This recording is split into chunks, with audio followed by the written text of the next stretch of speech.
Conservation Conversations. 2026 is proving really fun as far as the podcast is going. We've had some magic guests already. Hope you enjoyed the chats with Maz O'Connor, and I can't wait for you to see my guest for today. As usual, they're a guest who's going to be playing in Manchester as part of Manchester Folk Festival's amazing sequence of events coming up. So before that, a quick news update. Stornoway, as you know, are playing at the Royal Albert Hall end of March. We're thrilled. Everything's on track to give you a wonderful show. I've just heard from the promoter that there are still some of the hospitality seats available. So those are pretty pricey, but you do get a butler and snacks and drinks and a private box. So, if you're wanting some of those are really the last kinds of tickets remaining. And other than that, we're completely sold out. So thank you everyone for the amazing support. We're gonna have a great show, and Hayden Thorpe, of course, is our wonderful support act. Can't wait to see you there. It's just lots of rehearsals through from now till then. And if you can't make that show, come along to the summer festivals that we will be playing. Without further ado, I'd like to invite Aaron Catlow from Sheelanagig, who is my guest for today. Hey Aaron, how are you doing? Yeah, I'm very good, thank you. Lovely to be here. Our pleasure to meet you at last, and I can't wait for to see you guys in Manchester. It's going to be brilliant. Any surprises in store? Any Well, exciting? I think Yeah. that probably the biggest surprise for anyone who saw us at the last Manchester Folk Festival that we'll actually have a flute player this time, because our Ah. flute player had COVID Mm, because it was the time just after all the lockdowns. sure. So it was just me playing violin, all the melodies, all the solos. So it kind of it looked like it was just me showing off for an Okay. hour. Yeah. So I'm looking forward to doing it at the Band on the Wall as well, which is a fantastic venue. Yeah, So yeah. yeah, The pandemic was a funny time for music, wasn't it? Made it life very difficult. it's, We were broken up. Stornoway was on hiatus from before COVID till just after. So for us, it um, was like a creative period, but for many others, it yeah, was quite a dark period, wasn't it? yeah. I think it was really tricky. Also I've got kids as well, and it was like having to homeschool them. So kind of creativity, I didn't really have much time for it, Yeah. which was a shame. But it was nice to see loads of people coming out of it with, oh yeah, I created an album and I did Mm, 50 shows. It's like, fair play to people who did it. mm. But it's just whatever you could do to get through it. Really was Of course, the yeah. only way to go, wasn't it? Yeah, there's nothing else like it. Well, Yeah. today we've got two questions for you about conservation, which was something that people discovered that word in unusual ways. I felt during the lockdowns. For many, it was Mm, environmental conservation as they suddenly tuned in to all the birdsong that started to um, um, be uh, be heard during the pandemic, where there are no humans around. The yeah. birds arrived, and people got into joining their local conservation society or nature reserve. Mm. Our singer Brian does that as a full-time job these days. Oh wow. For others, conservation in the musical sense, so getting into older music that they hadn't listened to ever or Mm. for a while. So we're going to talk about those two things. But first, one more general question: what's your news with Sheelanagig? How's everything going, and what are your plans for just after the Manchester Folk Festival? Yeah, so well, last year was our 20th anniversary, so we've been going for a long time now, and we've had quite a lot of personnel change. So this year we've our flute player is leaving, but our old flute player from 10 years ago is coming back. Our drummer's leaving, but our longtime depth drummer is joining us. So there's kind of a lot of sort of, it's quite a transient band almost, but we like keep playing on. And we just released an album last year, so this year is kind of like still promoting that. And after Manchester, we've got a few festivals lined up, not quite announced yet, and then another tour in November, and and get some new videos together, do the new recording with the new old lineup. Yeah. Brilliant. That's really exciting. I think these lineup changes remind me of so many of the great folk bands of our time. I'm reading a book at the moment called White Bicycles by Joe Boyd, who, of course, produced Fairport Convention, and he Um, details all the lineup changes that band had, and then there's kind of the spin-out groups like Fotheringay and Steel Eye Span that came yeah. from Fairport. Actually, Fairport is going to be one of my guests on an upcoming conservation conversation, which I'm excited about. Amazing. But yeah, are you familiar with that folk revival era? Do you have any favorite artists or albums from then that you want to tell people about? I'm kind of like haven't really delved into it because my past sort of music, sort of where I came from, was more prog rock, and I also did a lot of medieval music when I was Okay. younger. So I was quite and listened to a lot of Shakti and a lot of sort of fusion of kind of Indian and jazz, and that's kind of where my background came from. And I kind of after I did medieval music for many years, and up until I was about 20, and then I was like, that's it, I'm done with folk music. I want to try something else. So I Okay. got into Latin jazz and prog and like writing drum and bass with avant-garde string quartet. So I kind of like left folk, Mm. and then I just sort of fell back into it and realized that actually I love playing it, and it's such a such a great genre that you can just find an old melody and then completely recreate it, deconstruct it, reform it, and that's just totally okay. So I find that really interesting about it. Yeah, that's one of my favorite things about the Manchester Folk Festival team is they welcome in so many different blended genres from all over the place.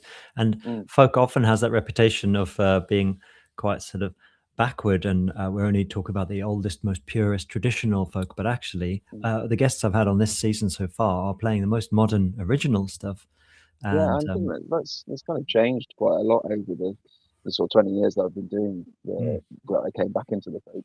And I definitely think a lot more people are a lot more receptive to it. And there's this kind of notion that the a sort of traditional folk is everything that was kind of collected by people like Cecil Sharp and or the other his contemporaries. Um, but that's kind of that was almost yes, it saved a lot of the songs, but it also slightly broke the oral tradition. So it kind of now people some people sort of hark back to those and think that that's what folk is.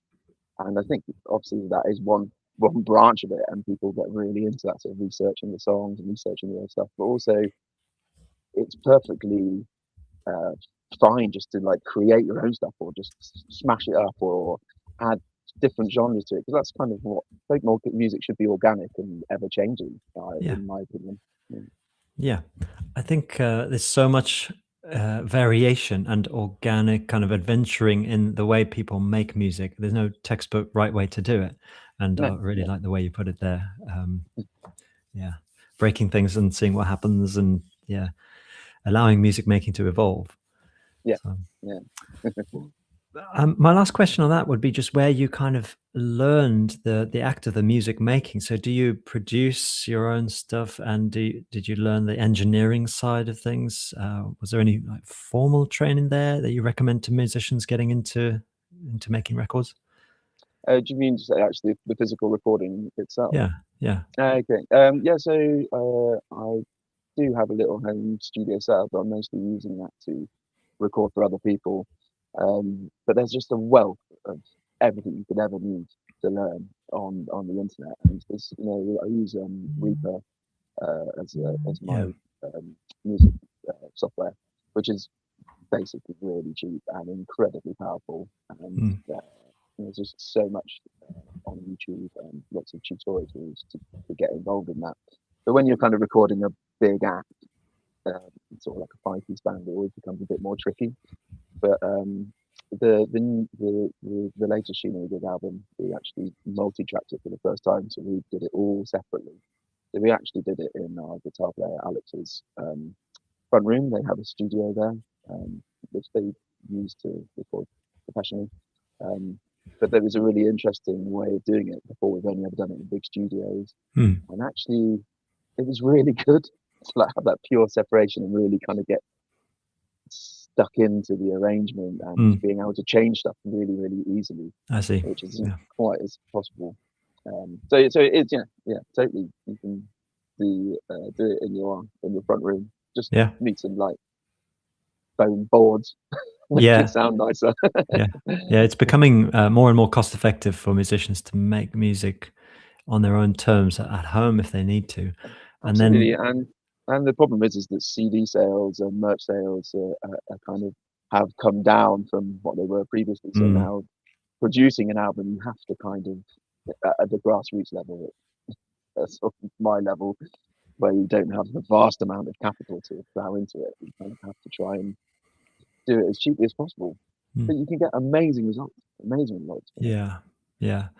Where I'm really a bit nervous at the moment this year is that AI is coming in and starting to enable music in kind of a scarily rapid way. It really Yeah. democratizes music. So this program called Suno, for instance, that even friends Mm, of mine are using to make music, and um, in a sense, it's just the same again. It's like putting cost-effective tools in the hands of everybody, so everyone can make music, not just those who mhm. have the capital or have a job flexible enough that allows them the time to make music. Why not? Why Yeah, can't everyone make music? But just the fact that it's an artificial intelligence constructing note for note every aspect of it starts to yeah. feel a bit off. And how do you stand on the use of AI in music making? Oh, it's a really, really difficult one because, yeah, I like you say, why should we say to somebody who has no idea how to make music, why should we say, no, you can't do that because what you're doing isn't valid or, you know, but then musicians kind of need to be protected or need to have some sort of financial benefit from that because we still need to our artists still need to feed the AI because if you don't feed the AI human generated content, it just starts eating its own content Mm, and it just comes out with the blandest generic thing eventually. yeah, Um, it's a real tricky one.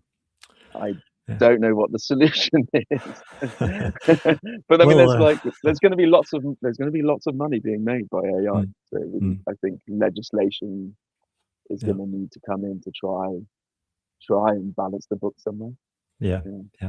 Mhm. Well, one of my favorite outputs of these conversations in this podcast is I know that if I asked any of these questions to an AI, it wouldn't give me such fascinating, interesting responses. So thank you already for everything you've said, and I'm going to move us to our like very human flavored questions now about Mm, conservation. So the first one, let's talk about music, new and old. Given we're sort of talking about how music making trends are changing. I want to ask you about conservation, but in that musical sense. What's your favorite example of something you've heard or experienced where there's old traditional forms being preserved whilst someone is innovating? So we're fanning the flames of tradition mm. while inventing something different. Oh, that's quite a question. So, do you mean like in some a piece of music that's been made, or Yes, a few of my guests have mm, picked, say, a piece of music or a gig they went to, or even something mhm. they've composed that where they were consciously trying to follow a tradition whilst flexing. Yeah, yeah. Well, I think one of the bands that I'm really into at the moment is a band called Mishra. I don't know if you've come across them. Yeah. Who are yeah blending a lot of sort of traditional folk music, but also bringing in a lot of the Indian classical stuff as well. Okay. And I think their blend, the way that they blend uh, that is just, I think, fantastic. Yeah, definitely recommend everyone checking them out. Yes. Really good. Yeah, I wonder where they got that word Mishra because I don't know for the geeks out there. I used to play Magic: The Gathering, and Mishra is one of the characters who's a oh, magician who's in that and battles Urza, the other wizard. mm. But yeah, any idea whether they got that from a card game or somewhere else? They might have done. Yeah, it wouldn't surprise me. Mm. Mishra So Band. yeah, yeah. I'll definitely check them out. Thank you very much. Yeah, actually, on the Google results, it's Magic: The Gathering. The card game is fifth, and then the band is taking up the first four results. So Oh, they're they're doing doing all right something then. right. Yeah, yeah. Quite an obscure game from the mid 90s. Right, I'm going to move us to our other question then, which is taking us away from records and indoors and out into the great outdoors. One of the things Stornoway is going to be doing at the Royal Albert Hall end of March is bringing the outdoors indoors, and we're trying to bring, say, birdsong or the sounds of habitats to make people feel like they're not just at a gig in a big formal space, Mm. but they're actually connecting with nature. And I wanted to know what role nature plays in your music making, or if you find that going outside inspires the compositions you do. So, what's your favorite example, Aaron, of nature coming in and playing a role in artistry? Well, I think for me, I compose a lot of music inspired by places around where I live in Somerset. So you kind of try and get out and walk around, and you just find one of the tracks on the new album from Sheelanagig is all called St Conga's Walking Stick, and just walking around in out on an old a hill fort in Yatton, Uh-huh. and just a beautiful place. Like there's nature completely taken it over, and then just found this plaque that then said about St Conga, who was a hermit who came over um, allegedly in around 600 something or other. I can't remember the date. Well, I've researched it fully, obviously. And and he came along to Congsbury with his walking stick, stabbed it into the ground, and a yew tree sprung from it, Mm, and that gave him the permission to build a monastery there. And so it's just like wandering around finding these things within the locality that then sort of trigger these sort of little moments of inspiration. Like, oh, I'll write a tune about that. And so then I went to visit the yew tree, and then went home and composed something inspired by that. okay, that's brilliant. And do that also, in a place called Badger Wood. There's an old Warrener's cottage that again has collapsed and it's been totally rewilded, and wrote a tune about that. Mm, And so I find it a lot easier to write if I've kind of just got a nugget of something from somewhere. yeah, yeah. So music about actual physical places, and that's Yeah, something that, of course, AI is not going to be able to write about, but the felt experience and the air coursing through our hair and over our skin, and the sights and sounds. yeah, That's really inspiring. Thank you. I think a lot of our music is similarly inspired by getting outdoors and experiencing, yeah, places that are part of an ecosystem, and yeah. so like, humans are able to write in isolation, but actually getting outside and writing about something bigger and connected is really important. And I find I really like those spaces that have had human uh, intervention, but then have been reclaimed by nature. Yes. Uh, I find that the juxtaposition between them is really D- interesting. Do you have any examples of that? Your favorite? Have you been to, say, Nep Rewilding Estate? I've just started. I'm sort of like 4 chapters into the book about that place. Yeah, Excellent. yeah. It sounds like I haven't been there. I really need to go. Yeah. Yeah, Yeah. yeah, It's I think extremely popular. The other bit that's not too far from there is the Singing with Nightingales location. So that's run by yeah. Sam Lee, and he takes Mm, musicians out into the woods. It's not too far in East Sussex. Have yeah. you attended any of those nights? I haven't attended it, but I know a lot of people who've played there, and I know quite a few people who've been. It sounds like an Yeah, amazing experience. Yeah. yeah. Well, Do for you have the to stay up? You have to stay up quite late, though, don't You don't have to. You can kind of you? enjoy the campfire, a few songs, and maybe a bit of the walk, and then go back to the campsite. But Okay. personally, yeah, I went all out with the last season's one. I stayed up till probably 4.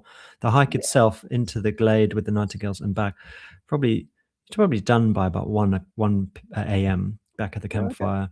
Yeah. So most people are peeling off by then. But then there's sitting around the campfire singing folk songs and telling tales and um, Oh, reflecting on the wildlife we've seen. yeah. Now, for the eagle-eared amongst the listeners, um, you want to stay tuned because in the next few weeks we might be announcing something to do with the singing with nightingales from a Stornoway perspective. But yeah, Aaron, I'd strongly recommend prioritizing getting to one of those nights. Yeah. And it's sort of an urgent thing because the nightingale populations are, of course, in a sad decline. No. So if you can't get to the Sussex one, they've opened up one in Bedfordshire, Oh, and okay. that's also another option. Mm. Oh, I'll definitely try and go there. Sounds Yeah. right up my alley. Excellent. It's been really fun to talk to you. And is there anything you would like to plug or mention to the listeners here? Because of course we're kind of sharing platforms here. So this goes out to Stornoway's audience who will now follow you guys if they're not doing so Oh, already. And potentially there's a pollination in the other direction as well. yeah, definitely. Well, definitely come and see us at Manchester Folk Festival on the 19th of March if you're around. Playing at Band on the Wall. Okay. Should be a great night, and it's a great venue. Yeah, yeah. Okay. And we'll be around. We'll be around. We're always around. Excellent. Maybe for the next 20 years if my knees are still going. Okay. Yeah, of course. Yeah. One thing we've got into recently is trying to stay healthy on tour, going for a morning jog. So usually the gigs go well if we can make that happen. But of course, Yeah. as everyone in the band does get a bit older, then Mm. yeah, the knees is one problem. Well, you're doing better than us. Morning jogs. Well done. Thank you. Excellent. We're off to the Gower Peninsula this weekend to shoot some photography and potentially music videos. So yeah, there might be a bit of jogging on that windswept bit of coastline as well. But I'll definitely be thinking of you there and your really interesting response there about how getting outdoors and to the yew tree location specifically. I really like that story. The walking stick inspired your songwriting. I think I'll try and look out for something similar. Yeah, brilliant. Thanks so much, Aaron. And everybody, thank you again for giving us your Tuesday evening. It's been a pleasure to play this out for you, and we'll see you next week. Take care, and lots of love from all the band. See you later.